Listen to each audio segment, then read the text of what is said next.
The whole idea of a tool watch is a bit romantic in the modern age of smartphones, smartwatches, and dive computers. But watch collecting is a romantic hobby at the end of the day. To make an analogy, I always joke whenever I go to the US Open tennis tournament in New York City and see spectators dressed in full tennis gear, that it's like they want to be prepared in case they are called onto the court for a match, which of course will never happen. The same can be said for a tool watch. It's not so much that we will depend on their robust builds and complications, testing them to their extremes, but it is comforting to know in a doomsday scenario, they could absolutely be depended on. In an era of luxury sports watches, prices have climbed to a point even the most robust watches can feel too precious, babied rather than living their best lives. At its entry luxury price point, this Ball Engineer Master 2 Diver Worldtime, however, is a watch with a spec and build that rivals more expensive professional watches in its segment, with a complication set that will have you looking at your smart devices far less.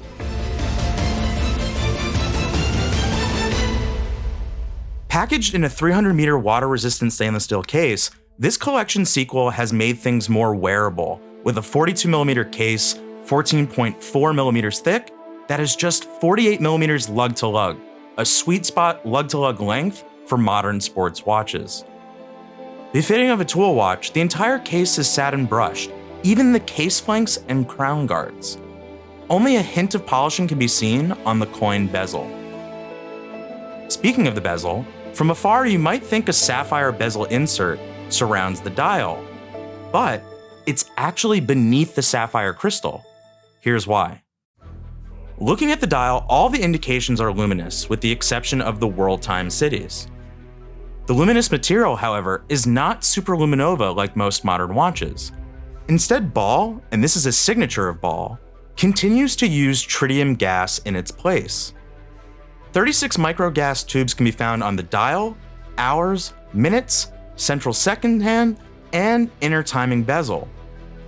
And these microgas tubes do not rely on the sun to recharge. They are always emitting light even during the day. This means guaranteed legibility in darker settings. No need to whip out a UV torch to recharge it. On the subject of legibility, the dial does a great job of packing in its multiple complications in a clean and legible manner. At 3 o'clock, you have your calendar date, at 6 o'clock, your calendar day, and bordering it all, a Worldtime and 24-hour ring. The cities of the Worldtime ring rotate in conjunction with the timing bezel, which you actually manipulate by rotating the outer bezel. So you cannot really track your dive and Worldtime at the same time. That being said, who would need to know the time elsewhere while diving? That just seems ridiculous. The 24-hour ring, a step in, rotates in conjunction with the rotation of the hours and minutes hands as time passes, or as the hands are rotated clockwise in the time setting position. That being said, if you rotate the hands counterclockwise in the time setting position, the 24-hour ring will not move. This ensures you are able to set your local and world time indications properly with relative ease. Now, the Ball Engineer Master 2 Diver Worldtime is offered in 3 dial configurations: Sunburst Black, Blue, and Green, which we have in hand here. Each of these colorways can also be purchased in either a bracelet or a black rubber strap. The bracelet goes a more elegant route than the case, with the 3-link bracelet brushed on the shouldering links and mirror polished on the center link. There are 3 permanent links on each side, with the removable links added or removed via screws, so no pin and collar compromise here. Its clasp is done in the 3-fold butterfly style, which I really like as I find it keeps the watch better centered on the wrist. Powering it all, you can see exhibited beneath the caseback the automatic 38-hour Ball RR1501-C movement, which is effectively a modified ETA 2836-2. It is cost certified, so highly accurate within +6 - 4 seconds per day, and the watch is rated to be resistant up to 4,800 ampere per meter and 5,000 Gs, so rather anti-magnetic and highly shock resistant.